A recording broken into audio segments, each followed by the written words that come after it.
City Beneath the Ice. Chapter 1. The Descent. The signal came first as a whisper, a low, rhythmic pulse buried in static.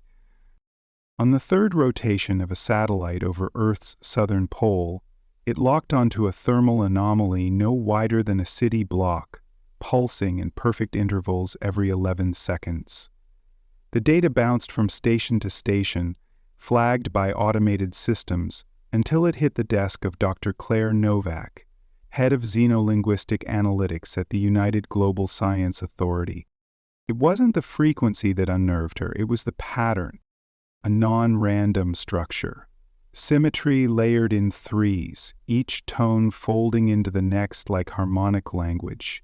Not a natural phenomenon. "We're not looking at a geological event," she whispered, tapping the waveform on her screen. "This is communication." 10 days later, she stood on the deck of the icebreaker Vigilant Horizon, the Antarctic wind biting into her parka. Behind her, cargo crates of sensor drones and quantum resonators rattled as engineers prepped the last descent pod. Snow blasted sideways in thick veils. The horizon glowed faintly with aurora. They weren't alone. Her team, assembled quickly and quietly under the highest clearance, included Lucas Grayson, cybernetic systems architect, ex-military tech ops, nervous energy barely contained by his sarcasm, and 5 mugs of coffee a day. Dr. Yan Liu, molecular anthropologist and genome archivist, calm, clinical, haunted by something she never talked about. Sergeant Mark Raines, Special Ops Liaison, scar down his left cheek, always scanning, never blinking. The 4 of them represented the cutting edge of human knowledge, and they were heading into the oldest place on Earth. The signal's source was located beneath a mile of ice in Queen Maud Land, a region already notorious for magnetic disturbances and failed expeditions. No one had successfully mapped the area since the early 1980s. Those who tried had gone missing, their last transmissions full of static and strange humming. Claire read every report. She didn't believe in ghosts, but she did believe in patterns. The ice cutter drones had been working non-stop for 6 days. When the last core segment lifted, revealing an obsidian glass plate beneath the glacier, perfectly smooth, unnaturally reflective. Lucas nearly dropped his tablet. "That is not rock," he breathed. "It's a material, artificial." Claire stepped forward. Her breath fogged the surface, and for a moment she saw her reflection stretch and shift. Not just her face, something behind her, tall and indistinct, watching. She blinked. It vanished. "Prep the descent," she said, steadying herself. "We go in at 0600. Inside the ice shaft, the walls narrowed as the team descended in a maglift platform powered by resonance coils. Light from their shoulder beams shimmered oddly against the crystalline interior. Not refracted but absorbed, like the ice itself was drinking it in. At 2,000 feet their comms dropped. At 4,000, gravity subtly shifted. "I'm reading a density anomaly," Lucas said, tapping his wrist console. "Something down there is bending the field, not just metal. Mass. Huge." Claire didn't answer. Her hand was clenched tightly on the rail. They passed the 5,000-foot mark, and suddenly the shaft widened. The lift emerged into a massive underground cavern, and what lay before them stole every breath from their lungs. A city. Built in perfect symmetry, tiered levels carved from black crystalline stone, stretching out in concentric rings. Towers rose like spires of obsidian, some curved into arches, others shaped into slanted pyramids. It was dead silent, and at the center, looming larger than logic should allow, sat the Black Pyramid, monolithic, smooth. Its surface rippled faintly, as if it were not entirely solid, reflections warped in impossible angles. Claire took one step forward. The signal pulsed again. But this time it wasn't in her headset. It was in her mind. "Welcome." She gasped, stumbling back. The others looked at her but said nothing. Their expressions told her everything. They heard it too. The cavern pulsed with silence, a silence so deep it had texture, like a thick velvet drape that muffled even their footsteps. Their breath came in visible clouds, yet the cold didn't sting. It felt regulated. Claire crouched, brushing her glove across the black floor. It was warm to the touch, not heated, alive. It thrummed faintly beneath her skin like a heartbeat. Lucas knelt nearby, pointing a multi-sensor scanner at the closest wall. "It's reacting to us. The surface is reconfiguring in response to proximity. This isn't architecture, it's an interface." "A city that responds to thought?" Yan mused. Her voice echoed lightly, like the cavern itself was listening. They stepped carefully through the first ring of buildings. These weren't homes, or not as humans knew them. They were constructs of perfect angles, with entryways that shifted shape as they approached. Glyphs emerged from stone, pulsing with faint indigo light. Claire trailed her hand along one, and another pulse struck her mind. A rush of sensation, wind over grasslands, a night sky unlike any Earth had ever known, a species with elongated limbs and eyes like polished gold, watching the stars, building temples in the dark. She staggered. "You okay?" Rains moved closer, hand hovering near his sidearm. "Visions," she whispered. "Memories. They're embedded here." Jan studied the glyphs. It's psionic storage. Thoughts encoded in the stone itself. Probably a form of cultural imprinting. They pushed deeper. A wide causeway opened ahead, flanked by statues dozens of feet tall, humanoid but not human, tall, robed, heads elongated, eyes closed in serene contemplation. The statues pulsed with light from within. "This is ritual space," Jan said softly, "or ceremonial. Look at the symmetry." Lucas gestured ahead. "That ridge leads straight to the central pyramid. And this," he pointed to the path, "this is a processional route. They were meant to follow it." Claire stepped forward first. The pyramid loomed ever larger, warping scale. From a distance, it was immense. Up close, it was incomprehensible, a monolith that defied perspective. No seams, no texture. A perfect void given form.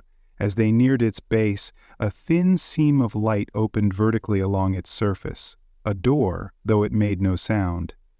The air rippled outward, as if exhaling. Inside was a hallway carved from the same impossibly dark material. The walls seemed to absorb thought. Claire felt her pulse slow. "Time feels different here," she said.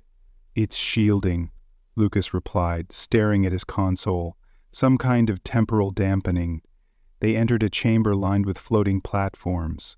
On each platform a figure, tall, elongated, beautiful and terrible, skin like pale glass, veins faintly glowing, encased in crystalline pods suspended mid-air. 100 of them. 1,000. "These are the architects," Jan breathed. "They're alive." "In stasis," Lucas confirmed. "But conscious. Dreaming, maybe." Claire moved closer to the central pod, larger than the others. Its occupant had a different aura, stronger. A crown of thin, bone-ringed structures circled its head. "A leader?" Her hand hovered near the pod. "Should you be doing that?" Rains asked. But before she could respond, a pulse of light surged from the pyramid's walls. The chamber shifted. The pods began to rise, and the city began to awaken. The pulse that filled the chamber wasn't sound, it was thought. Claire froze, her hand still inches from the crystalline pod that housed the larger architect. Her ears didn't hear it, but her bones did. Her consciousness bent around it like a stone dropped into still water. A ripple of motion stirred across the stasis field. One by one, the pods began to glow. Lucas stepped backward, voice low with awe and rising panic. "We triggered something." "No," Yan said, eyes fixed on the figures within. "They were waiting. This isn't an accident." The room brightened, not with artificial light, but with bioluminescent energy bleeding from the walls, revealing etched spiral patterns all around them, alive with soft motion. Claire felt her breath catch. The pod before her cracked. A fissure split vertically, ice crystals blooming outward, then fading into mist. The figure inside straightened, still enclosed in pale light, and its eyes opened, gold. Not just glowing, but alive. Twin galaxies held behind glass. It did not speak with words. Its voice unfolded within their minds. This world echoes once more. Raines drew his weapon instinctively, but Claire raised a hand. "No, don't." The being turned its gaze to her. Her mind flooded, not with language, but with imagery.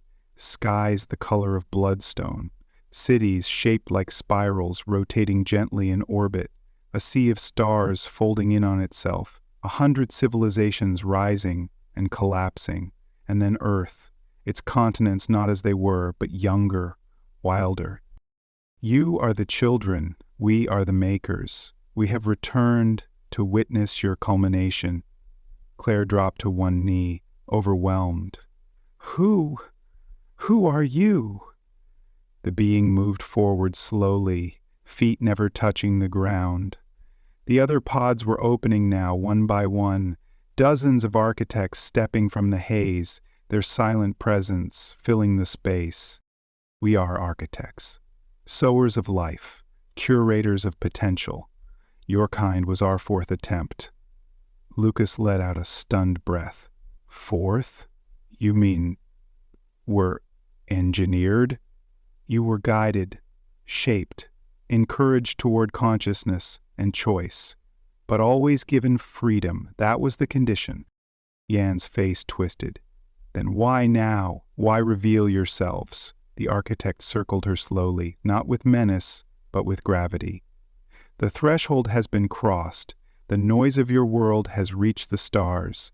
The weapons you shape are no longer bound to this soil. The song you sing is loud and violent. A stillness fell. Claire rose to her feet. Her voice shook. You're judging us. We are observing, and if we've failed? The being paused. Then it turned toward the pyramid, which pulsed once, bright enough to momentarily blind them. The city changed.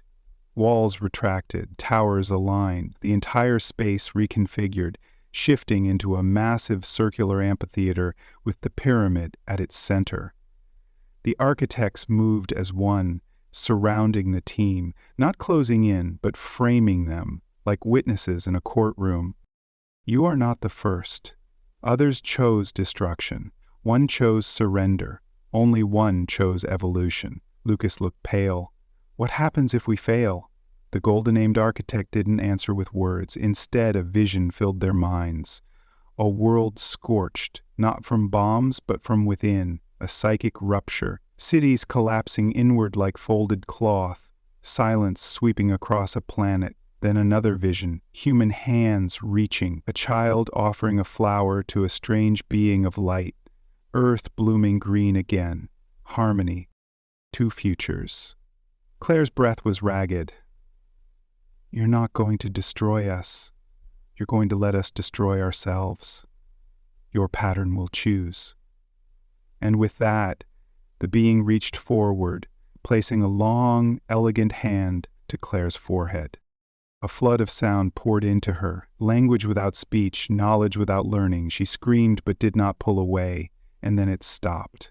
The architect withdrew, its eyes now dimmer. Claire stumbled. I saw everything. Then you know what must come. The architects turned one by one and walked toward the pyramid.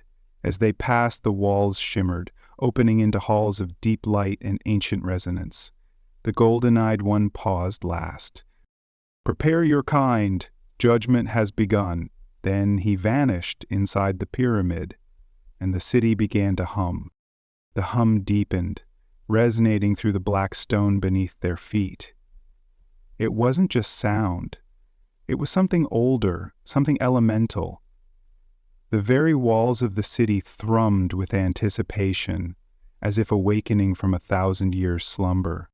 Claire stumbled backward, blinking away the after-images still burned into her vision from the architect's touch. Every breath she took now felt heavier, denser, as if the air itself was thicker with memory. "Is it me?" Lucas whispered, "or is the city shifting again?" The floor beneath them moved, not violently, but smoothly, like tectonic plates rearranging themselves with precision and purpose. Pillars rose from the ground, not to trap them, but to reshape the space into a kind of forum. Nicholas spiraled up the sides of the pillars, pulsing faintly with that same golden-blue hue. The light coalesced in the air above them, forming an orb of shimmering data, symbols, star maps, genetic trees, moments of history encoded like living memory. Yan pointed. "That's a record of us." The holographic data spun faster, revealing images, the rise of Sumer, the burning of Alexandria, the space race Hiroshima, climate collapse, protests, scientific triumphs, every terrible and beautiful thing humanity had ever done. Claire reached toward it, but her hand passed through. "They're not just observing, they've been watching since the beginning." Lucas stared upward. "This isn't a courtroom, it's a mirror." More architects emerged now, not from stasis pods, but from walls, floors, light itself. Dozens, no hundreds, appearing in the shadows, their forms shimmering and silent, each slightly different, some with translucent wings, others with crests of light instead of hair, variants of a species that had moved beyond biology. Then a new figure stepped forward. Taller than the others, cloaked in obsidian robes that fluttered despite the still air. Its face was hidden, a smooth, reflective plate that showed each of them their own face. Aged, broken, afraid. "The convener," Claire whispered. She didn't know how she knew the name, but she did. The convener raised one arm. The pyramid pulsed behind it, and from its apex, a thin beam of white light shot upward, piercing the ceiling of the cavern and continuing into the earth above. Yan's eyes widened. "That's a transmission, a global one." Above the surface, unseen by the team, satellites across Earth's orbit short-circuited simultaneously, every radio, every screen, every brain, capable of receiving telepathic resonance, picked up the pulse. A single image burned into the collective mind of humanity. Earth split down the center, not by war, but by choice. One side lush, green, full of light, the other ash. A voice echoed, soft and untranslatable, but understood all the same. "You're seen. You are measured." Then the light vanished. Below, Claire swayed. The feedback from the transmission had staggered her. The convener's voice rang out, not inside her mind, but aloud, vibrating her bones. "The reckoning will not be an act of vengeance. It will be a truth laid bare. Each of your kind will face what lies within." Claire stepped forward, mouth dry. "How? What happens now?" The convener gestured. A wall dissolved behind them, revealing a circular platform surrounded by thin columns of light. Floating above the center of the platform was a sphere about the size of a heart, flickering with inner lightning. Yan gasped. "That's not a weapon, that's a filter." Lucas frowned. "Eh? What?" "A consciousness scanner, or something like it. It reads intent, moral resonance, cognitive empathy. It's not looking at actions. It's looking at who you are beneath them." Rain stepped back. "You mean it's going to... what? Judge every human being?" Yan nodded. "In real time?" Claire looked at the architects now lining the forum. all watching in silence. She turned back to the team. "We need to get this out. Warn people. Help them understand." Lucas shook his head. "Assuming anyone listens after a psychic broadcast from space, then we make them listen." She turned to the convener. "Why us? Why show us all this?" For the first time, the convener's mirrored face cracked with subtle animation. Its surface shimmered, and Claire saw her own face within, younger, full of wonder. "Because you listened." A second beam of light surged from the pyramid, this one horizontal, arcing down a hallway and illuminating a long-forgotten chamber. The walls opened like petals, revealing a command console that pulsed with dormant light. Claire stepped toward it, drawn by some unseen gravity. As her fingers hovered above the surface, the glyphs beneath her hand lit up, responding not just to touch, but intent. The platform hummed to life. A soft voice whispered into her mind. Not alien, but familiar. Her own voice echoed back at her. "Are you ready to be the bridge?" Claire hesitated, then, slowly, she pressed her hand to the interface. The city responded. All across the structure, systems awoke. Doors opened, libraries unfolded from the walls, light spilled into dormant chambers, and for the first time in eons, the city beneath the ice lived again. Yen watched in stunned silence. "She's been chosen," Lucas exhaled. Or maybe she chose herself. The architects bowed their heads in unison, and outside, far above them, the snow began to melt.